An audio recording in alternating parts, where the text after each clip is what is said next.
ಎಲ್ಲರಿಗೂ ನಮಸ್ಕಾರ. ಇವತ್ತು ನಾನು ನಿಮ್ಮನ್ನು ಒಂದು ಬೇರೆಯದೇ ಲೋಕಕ್ಕೆ ಕರೆದುಕೊಂಡು ಹೋಗುತ್ತೇನೆ. ಇಲ್ಲಿ ಟ್ರಾಫಿಕ್ ಇಲ್ಲ, ಗದ್ದಲವಿಲ್ಲ, ಕೇವಲ ಭಕ್ತಿ ಮತ್ತು ರೋಮಾಂಚನವಿದೆ. ನಾವೆಲ್ಲರೂ ತಿರುಪತಿಗೆ ಹೋಗಿ ಗೋವಿಂದಾ ಎಂದು ಕೂಗುತ್ತೇವೆ. ಆದರೆ ಆ 7 ಬೆಟ್ಟಗಳು ಹುಟ್ಟಿದ್ದು ಹೇಗೆ? ವೈಕುಂಠದಲ್ಲಿದ್ದ ಮಹಾವಿಷ್ಣು ಬಿಸಿಲು, ಮಳೆ, ಚಳಿಯಲ್ಲಿ ಈ ಭೂಮಿಯ ಮೇಲೆ ಬಂದು ನಿಂತಿದ್ದು ಯಾಕೆ? ಇದು ಕೇವಲ ಕಥೆಯಲ್ಲ, ಇದು ದೇವರಿಗೆ ಬಂದ ಕಷ್ಟದ ಕಥೆ. ದೇವರಿಗೆ ಕಷ್ಟ ಬಂತಾ? ಹೌದು. ಬನ್ನಿ, ಯುಗಗಳ ಹಿಂದೆ ಹೋಗೋಣ. ಕಲಿಯುಗ ಇನ್ನೂ ಆರಂಭವಾಗದ ಕಾಲ ಅದು. ಕಥೆ ಶುರುವಾಗೋದು ದೇವಲೋಕದಲ್ಲಿ. ಒಮ್ಮೆ ವಿಷ್ಣುವು ಆದಿಶೇಷನ ಮೇಲೆ ಮಲಗಿದ್ದಾಗ ಅಲ್ಲಿಗೆ ವಾಯುದೇವ ಬರ್ತಾನೆ. ಆಗ ಆದಿಶೇಷ ಮತ್ತು ವಾಯುದೇವನ ಮಧ್ಯೆ ಒಂದು ದೊಡ್ಡ ಜಗಳ ಶುರುವಾಗುತ್ತೆ. ವಿಷಯ ಏನು ಗೊತ್ತಾ? ನಮ್ಮಿಬ್ಬರಲ್ಲಿ ಯಾರು ಹೆಚ್ಚು ಬಲಶಾಲಿ ಅಂತ. ಆದಿಶೇಷ ಹೇಳ್ತಾನೆ, ನಾನು ವಿಷ್ಣುವನ್ನೇ ಹೊತ್ತಿದ್ದೇನೆ, ನಾನೇ ಗ್ರೇಟ್ ಅಂತ. ವಾಯುದೇವ ಹೇಳ್ತಾನೆ, ನನ್ನ ವೇಗಕ್ಕೆ ಯಾರೂ ಸಮ ಇಲ್ಲ ಅಂತ. ಪರೀಕ್ಷೆ ಶುರುವಾಯಿತು. ಮೇರು ಪರ್ವತದ ಒಂದು ಭಾಗವಾದ ಆನಂದಾದ್ರಿ ಪರ್ವತವನ್ನು ಆದಿಶೇಷ ಗಟ್ಟಿಯಾಗಿ ಸುತ್ತಕೊಳ್ತಾನೆ. ವಾಯುದೇವ ಎಷ್ಟೇ ಜೋರಾಗಿ ಗಾಳಿ ಬೀಸಿದರೂ ಆ ಪರ್ವತ ಅಲ್ಲಾಡಬಾರದು.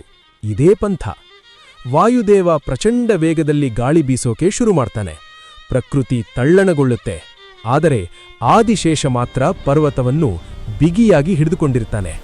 ಕೊನೆಗೆ ವಾಯುದೇವನ ಶಕ್ತಿ ಕಡಿಮೆಯಾಗುತ್ತೆ. ಲೋಕದ ಒಳಿತಿಗಾಗಿ ಆದಿಶೇಷನು ತಾನೇ ಸೋಲಲು ಒಪ್ಕೊಂಡು ಪರ್ವತದ ಮೇಲಿನ ಹಿಡಿತ ಬಿಡ್ತಾನೆ. ಆ ರಭಸಕ್ಕೆ ಆ ಪರ್ವತ ಭೂಮಿಯ ಮೇಲೆ ಬಂದು ಬೀಳುತ್ತೆ. ಸ್ನೇಹಿತರೆ, ಅಂದು ಆಕಾಶದಿಂದ ಬಿದ್ದ ಆ ಪರ್ವತವೇ ಇಂದಿನ ತಿರುಮಲ ಬೆಟ್ಟಗಳು. ಅದಕ್ಕೆ ಆಕಾರ ನೋಡಿದ್ರೆ ಹಾವಿನ ಸುರುಳಿಯಂತೆ ಕಾಣುತ್ತೆ. ಅದಕ್ಕೆ ಅದನ್ನು ಶೇಷಾಚಲ ಅಂತ ಕರೀತಾರೆ. ತಲೆಭಾಗವೇ ತಿರುಮಲ, ವೆಂಕಟಾದ್ರಿ. ದೇಹವೇ ಅಹೋಬಿಲಂ, ಬಾಲವೇ ಶ್ರೀಶೈಲಂ. ಈ 7 ಬೆಟ್ಟಗಳು ಸಾಕ್ಷಾತ್ ಆದಿಶೇಷನ ಸ್ವರೂಪ. ಈಗ ಅಸಲಿ ಕಥೆಗೆ ಬರೋಣ. ಬೆಟ್ಟ ರೆಡಿಯಾಯಿತು. ದೇವರು ಅಲ್ಲಿಗೆ ಬಂದಿದ್ದು ಹೇಗೆ? ಕಲಿಯುಗ ಹತ್ತಿರ ಬರ್ತಾ ಇತ್ತು. ಋಷಿಗಳು ಒಂದು ಯಜ್ಞ ಮಾಡ್ತಾ ಇದ್ರು. ಆ ಯಜ್ಞದ ಫಲವನ್ನು ತ್ರಿಮೂರ್ತಿಗಳಲ್ಲಿ, ಅಂದರೆ ಬ್ರಹ್ಮ, ವಿಷ್ಣು, ಮಹೇಶ್ವರರಲ್ಲಿ ಯಾರಿಗೆ ಕೊಡಬೇಕು ಅನ್ನೋ ಗೊಂದಲ ಬಂತು. ಯಾರು ಸಾತ್ವಿಕರು, ಯಾರು ಶಾಂತ ಸ್ವಭಾವದವರು ಅಂತ ಟೆಸ್ಟ್ ಮಾಡೋಕೆ ಭೃಗು ಮಹರ್ಷಿ ಹೊರಡ್ತಾರೆ. ಅವರು ಮೊದಲು ಬ್ರಹ್ಮಲೋಕಕ್ಕೆ ಹೋಗ್ತಾರೆ. ಬ್ರಹ್ಮ ಸರಸ್ವತಿ ಜೊತೆ ಬ್ಯುಸಿ ಇರ್ತಾರೆ. ಋಷಿಯನ್ನು ಮಾತ್ನಾಡ್ಸಲ್ಲ. ಭೃಗುಗೆ ಕೋಪ ಬರುತ್ತೆ. ಶಾಪ ಕೊಟ್ಟು ಬರ್ತಾರೆ. ನಂತರ ಕೈಲಾಸಕ್ಕೆ ಹೋಗ್ತಾರೆ. ಶಿವನು ಪಾರ್ವತಿ ಜೊತೆ ಏಕಾಂತದಲ್ಲಿರ್ತಾನೆ. ಅಲ್ಲೂ ಅವಮಾನ ಆಗುತ್ತೆ. ಕೊನೆಗೆ ಭೃಗು ಮಹರ್ಷಿ ಹೋಗೋದು ವೈಕುಂಠಕ್ಕೆ. ಅಲ್ಲಿ ವಿಷ್ಣು ಆದಿಶೇಷನ ಮೇಲೆ ಮಲಗಿದ್ದ. ಲಕ್ಷ್ಮಿ ಅವನ ಪಾದ ಒತ್ತುತ್ತಾ ಇದ್ಲು. ಭೃಗು ಮಹರ್ಷಿ ಬರ್ತಾರೆ. ವಿಷ್ಣು ಕಣ್ಣು ಮುಚ್ಚಿ ಮಲಗಿದ್ರಿಂದ ಋಷಿಯನ್ನು ಗಮನಿಸಲ್ಲ. ಆಗ ಭೃಗುಗೆ ವಿಪರೀತ ಕೋಪ ಬರುತ್ತೆ. ನಾನು ಬಂದ್ರೂ ಎದ್ದು ಗೌರವ ಕೊಡಲ್ವಾ ಅಂತ ಕೋಪಗೊಂಡು ನೇರವಾಗಿ ಹೋಗಿ ವಿಷ್ಣುವಿನ ಎದೆಗೆ ವಕ್ಷಸ್ಥಲಕ್ಕೆ ಕಾಲಿನಿಂದ ಜೋರಾಗಿ ಒದಿತಾರೆ. ಊಹಿಸ್ಕೊಳ್ಳಿ, ಜಗತ್ತನ್ನೇ ಕಾಯೋ ದೇವರಿಗೆ ಒಬ್ಬ ಮನುಷ್ಯ ಉದಯೋದ. ಆದರೆ ವಿಷ್ಣು ಕೋಪಗೊಳ್ಳಲ್ಲ. ಎದ್ದು ನಗುತ್ತಾ, ಮಹರ್ಷಿಗಳೇ, ನನ್ನ ವಜ್ರದಂತ ಎದೆಗೆ ತಾಗಿ ನಿಮ್ಮ ಮೃದುವಾದ ಪಾದಕ್ಕೆ ನೋವಾಯಿತೆ ಅಂತ ಭೃಗು ಮಹರ್ಷಿಯ ಕಾಲನ್ನು ಒತ್ತುತ್ತಾರೆ. ವಿಷ್ಣುವಿನ ಈ ಶಾಂತ ಗುಣ ನೋಡಿ ಭೃಗು ಮಹರ್ಷಿ ಸೋತ್ ಹೋಗ್ತಾರೆ. ನೀವೇ ಶ್ರೇಷ್ಠರು ಅಂತ ಶರಣಾಗ್ತಾರೆ. ಆದರೆ ಇಲ್ಲೇ ಒಂದು ದೊಡ್ಡ ಎಡವಟ್ಟಾಗುತ್ತೆ. ವಿಷ್ಣುವಿನ ಎದೆ ಅಂದ್ರೆ ಅದು ಮಹಾಲಕ್ಷ್ಮಿಯ ವಾಸಸ್ಥಾನ. ಲಕ್ಷ್ಮಿ ಕೋಪಗೊಂಡು ಕೇಳ್ತಾಳೆ, ಸ್ವಾಮಿ, ಅವನು ಒದ್ದಿದ್ದು ನಿಮ್ಮ ಎದೆಗಲ್ಲ, ಆ ಎದೆಯಲ್ಲಿರೋ ನನಗೆ. ನನ್ನ ಮನೆಗೆ ಒದ್ದವನ ಕಾಲನ್ನು ನೀವು ಒತ್ತುತ್ತೀರಾ? ನಿಮಗೆ ಸ್ವಾಭಿಮಾನ ಇಲ್ವಾ? ವಿಷ್ಣು ಸಮಾಧಾನ ಮಾಡೋಕೆ ಪ್ರಯತ್ನಿಸ್ತಾನೆ. ಅವನು ಭಕ್ತ, ಅವನ ತಪ್ಪು ಕ್ಷಮಿಸುವಂತಾನೆ. ಆದರೆ ಲಕ್ಷ್ಮಿ ಕೇಳೋದಿಲ್ಲ. ನನಗೆ ಅವಮಾನವಾದ ಜಾಗದಲ್ಲಿ ನಾನು ಇರಲ್ಲ ಅಂತ ಹೇಳಿ ವೈಕುಂಠ ಬಿಟ್ಟು ಭೂಮಿಗೆ ಬಂದು ಬಿಡ್ತಾಳೆ. ಇವತ್ತಿನ ಮಹಾರಾಷ್ಟ್ರದ ಕೊಲ್ಲಾಪುರವೇ ಅವಳು ತಪಸ್ಸು ಮಾಡಲು ಕುಳಿತ ಜಾಗ. ಲಕ್ಷ್ಮಿ ಇಲ್ಲದ ವೈಕುಂಠ ಬೀಕೋ ಎನ್ನುತ್ತಿತ್ತು. ವಿಷ್ಣುವಿಗೆ ಒಂಟಿತನ ಕಾಡೋಕೆ ಶುರುವಾಗುತ್ತೆ. ನನ್ನ ಲಕ್ಷ್ಮಿ ಇಲ್ಲದೆ ನಾನಿರಲ್ಲ ಅಂತ ವಿಷ್ಣು ಕೂಡ ವೈಕುಂಠ ಬಿಟ್ಟು ಭೂಮಿಗೆ ಇಳಿದು ಬರ್ತಾನೆ. ರಾಜವೈಭವ ಬಿಟ್ಟು ಸಾಮಾನ್ಯ ಮನುಷ್ಯನಂತೆ ಕಾಡಿನಲ್ಲಿ ಅಲೆದಾಡುತ್ತಾ ಹುತ್ತಗಳು ತುಂಬಿದ್ದ ವೆಂಕಟಾದ್ರಿ ಬೆಟ್ಟಕ್ಕೆ ಬರ್ತಾನೆ. ಅವನೇ ನಮ್ಮ ಶ್ರೀನಿವಾಸ.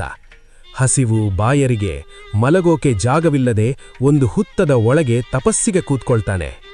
ಸ್ವಾಮಿ ಹುತ್ತದೊಳಗೆ ಧ್ಯಾನ ಮಾಡ್ತಿರ್ತಾನೆ. ಊಟ ಇಲ್ಲ, ನೀರಿಲ್ಲ, ಮೈಯೆಲ್ಲ ಗೆದ್ದಲು ಹಿಡಿದಿರುತ್ತೆ. ಆಗ ದೇವತೆಗಳೇ ಒಂದು ಪ್ಲಾನ್ ಮಾಡ್ತಾರೆ. ಬ್ರಹ್ಮ ಮತ್ತು ಶಿವ ಹಸು ಮತ್ತು ಕರುವಿನ ರೂಪದಲ್ಲಿ ಭೂಮಿಗೆ ಬರ್ತಾರೆ. ಆಗ ಆ ಪ್ರದೇಶವನ್ನು ಒಬ್ಬ ಚೋಳ ರಾಜ ಆಳ್ವಿಕೆ ಮಾಡ್ತಿದ್ದ.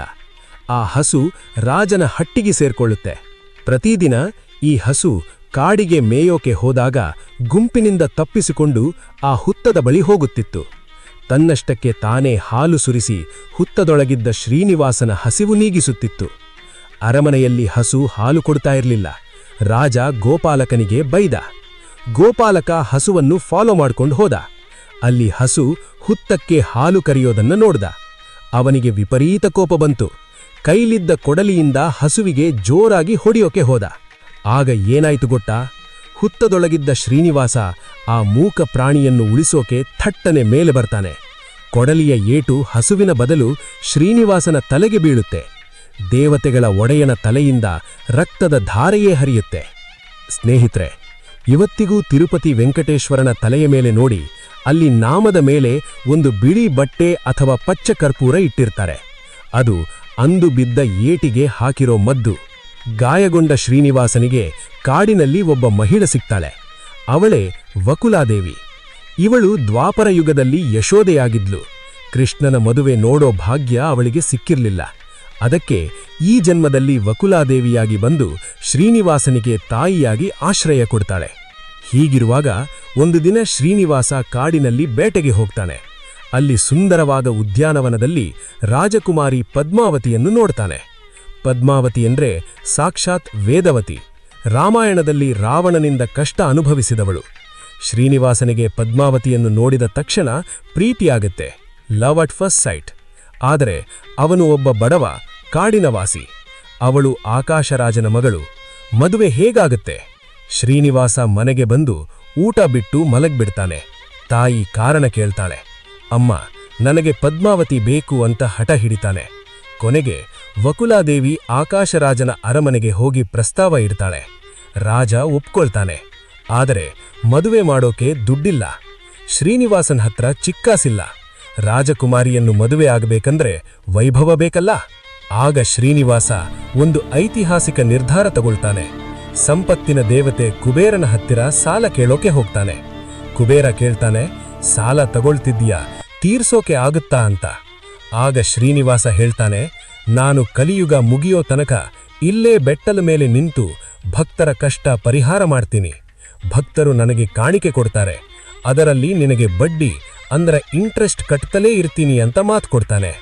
ಹಾಗೆ ಸಾಲ ತಗೊಂಡು ಅದ್ಧೂರಿಯಾಗಿ ಪದ್ಮಾವತಿಯನ್ನು ಮದುವೆ ಆಗ್ತಾನೆ.